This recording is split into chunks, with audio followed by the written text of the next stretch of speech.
ऐसे ही रुधिर दिखाई दिया तो प्रभु ने जानकी से पूछा, देवी कैसा? तो जानकी जी ने इशारा किया, प्रभु। अब उस कौवे को भगवान ने देखा तो प्रभु ने क्या किया, धनुष सायक अर्थात एक सुंदर से सीख को लिया और सीख को संधान कर दिया। अब वह बाण चल पड़ा। जैसे ही चला तो जयंत रूपी जो कौवे का रूप लेकर आया था वो भागा। भागते भागते भागते चला इंद्र के पास। इंद्र ने कहा, क्या हुआ? इंद्र को देखते हुए जयंत ने कहा कि राम जी का बाण आ रहा है, वो हतप्रभ कर देगा। जैसे ही यह बात सुनी महाराज तो इंद्र ने घबराया। जिस इंद्र ने भेजा था आज वही इंद्र कहा, नहीं नहीं तुम मेरे पास नहीं रख सकते, भाग जाओ यहां से। जिस पिता ने भेजा आज वही पिता रखने से मना कर दिया। क्यों? कि भगवान का बाण है, सबको बचाया जा सकता है, लेकिन प्रभु के क्रोध से कोई भी व्यक्ति नहीं बच सकता। अब भगवान के इस बाण को देखते हुए जयंत विकल हो और विकल होकर के भागते भागते ब्रह्मा के भवन में गया। ब्रह्मा ने पूछा, क्या हुआ?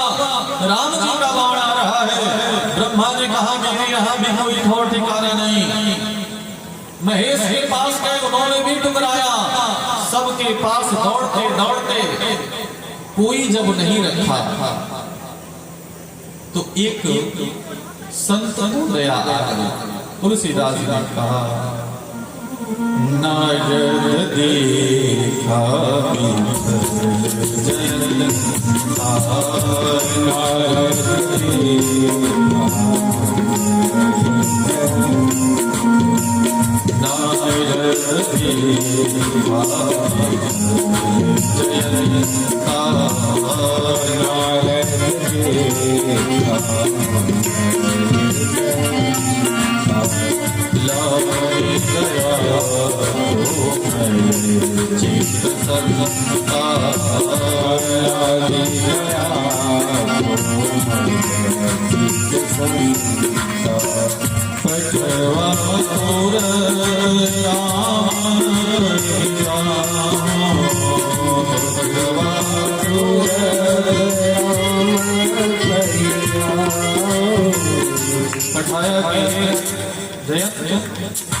तो भाग कहां रहा?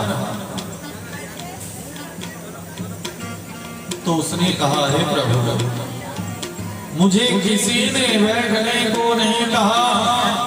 जिस पिता ने मुझे भेजा आज वो भी मना कर दिया। कारुण्य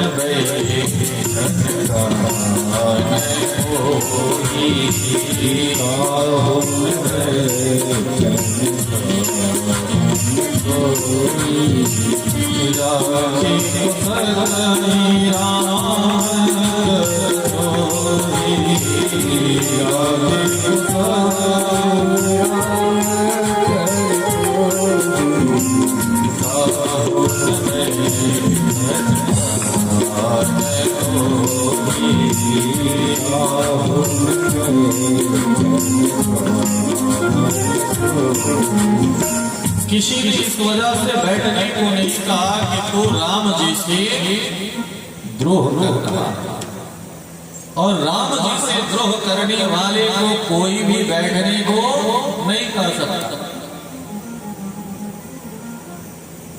क्योंकि भगवान श्री राम कोई साधारण देवता नहीं है। भगवान स्वयं साक्षात नारायण है। तो जब सारी दुनिया वाले ठुकरा देते हैं तब संत अपना लेता है। सारे दरवाजे बंद हो गए तो नारद जी को दया आ गई, क्योंकि संत सबको एक ही दृष्टि से देखता है, समदर्शी।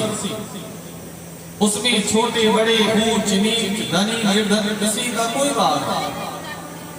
संत के पास सभी एक समान है।